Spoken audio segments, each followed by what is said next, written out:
Oh, kenapa jadi pindah ke Islam? Itu pertanyaannya. Iya, karena Yesus terbukti di Assalamualaikum warahmatullahi wabarakatuh. Alhamdulillahirrabbilalamin. Sebagai rasa syukur kita ucapkan atas kehadiran Allah Subhanahu wa taala yang telah memberikan petunjuk hidayah menuju rahmat, kasih sayang dan ampunan Allah Subhanahu wa taala, sehingga nantinya kita akan mendapatkan pahala yang mulia di sisinya. Amin Allahumma amin. Shalawat beserta salam semoga selalu tercurahkan kepada kekasih kita baginda Muhammad sallallahu alaihi wasallam yang sapaannya kita nantikan di yaumil akhir. Allahumma sholli ala sayyidina Muhammad wa ala ali sayyidina Muhammad. Izin State yang punya channel Salam Toleransi, rekan-rekan yang beda akidah, bukan kita untuk saling menjatuhkan tetapi saling memberi petunjuk dan saling mengingatkan untuk menuju jalan yang benar. Ihdinas siratal mustaqim. Ihdinas siratal mustaqim itu adalah jalan yang dilakukan oleh para nabi, orang-orang soleh, syuhada, yaitu menyembah Allah, tiada Tuhan selain Allah. Innallaha huwa rabbi wa rabbukum fa'buduhu haza siratul mustaqim. Apa kata Isa putra Maryam dalam Az-Zukhruf ayat 64? Dialah Allah Tuhanku dan Tuhanmu, sembahlah Dia, ini adalah jalan yang lurus. Baik, rekan-rekan sebangsa dan setanah air, lagi-lagi ini gadis cantik Mbak Natali selalu kita jumpai di TikTok ya. Dalam kesempatan ini dia ditanya dengan kenapa justru masuk Islam.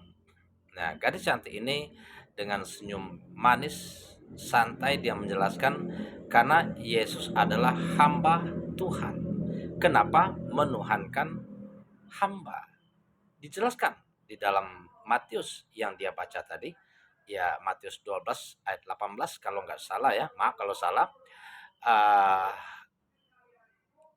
Dialah atau itulah dia adalah hambaku yang kupilih, kepadanya aku kasih, kepadanya nah kepada dialah aku berkenan, lebih kurang begitu.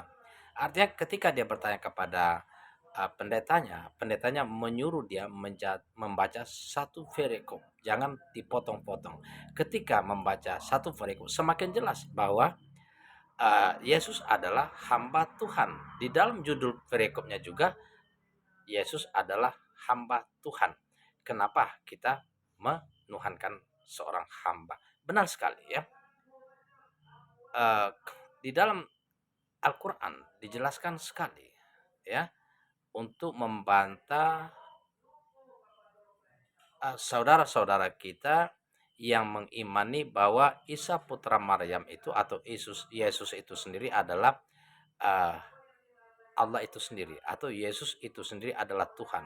Ini dibantah dan diluruskan oleh Allah Subhanahu wa taala bagi yang mau menerima ya. Di dalam Maryam 30 ya. Qala inni Abdullah atanil kitab wa ja'alani nabiyah. Katakanlah aku ini adalah seorang hamba Allah. Aku akan diberi kitab Injil. Injil diberikan kepada Isa putra Maryam dan dijadikan seorang nabi.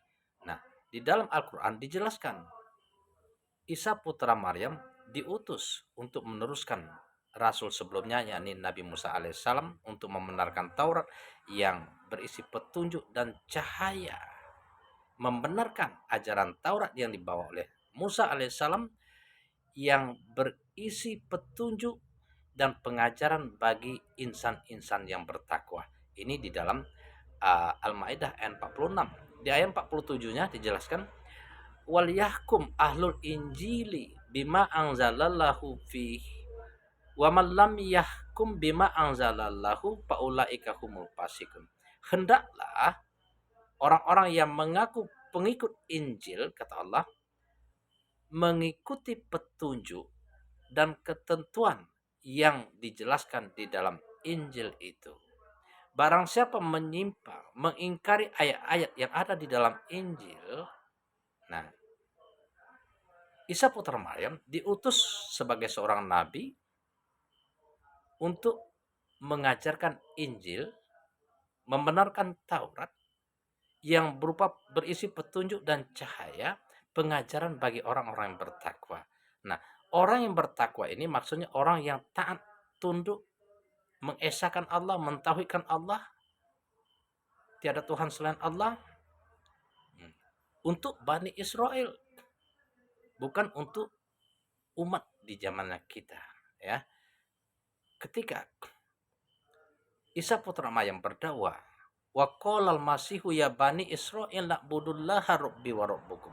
Wahai bani Israel, sembahlah Allah Tuhanku dan Tuhanmu.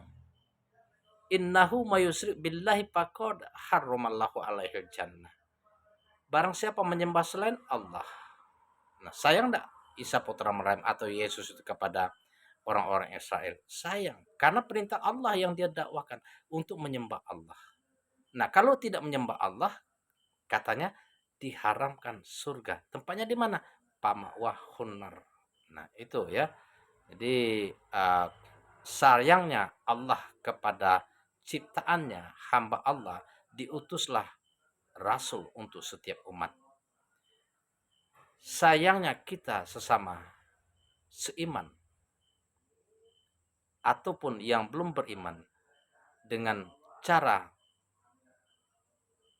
menyampaikan ayat-ayat Allah, mudah-mudahan harapan kita yang belum mendengar bisa memahami, yang sudah ragu-ragu bisa didalami, dan semuanya kita akan mendapatkan petunjuk dari Allah Subhanahu wa taala kehendaknya. Amin. Allahumma amin. Demikian ya. Mudah-mudahan ada hikmah di balik video yang kita tebarkan. Kita mendapatkan petunjuk, bukan kebencian, bukan perpecahan, bukan adu domba, melainkan kebersamaan untuk keselamatan kita bersama. Assalamualaikum warahmatullahi wabarakatuh. Selamat malam, salam toleransi.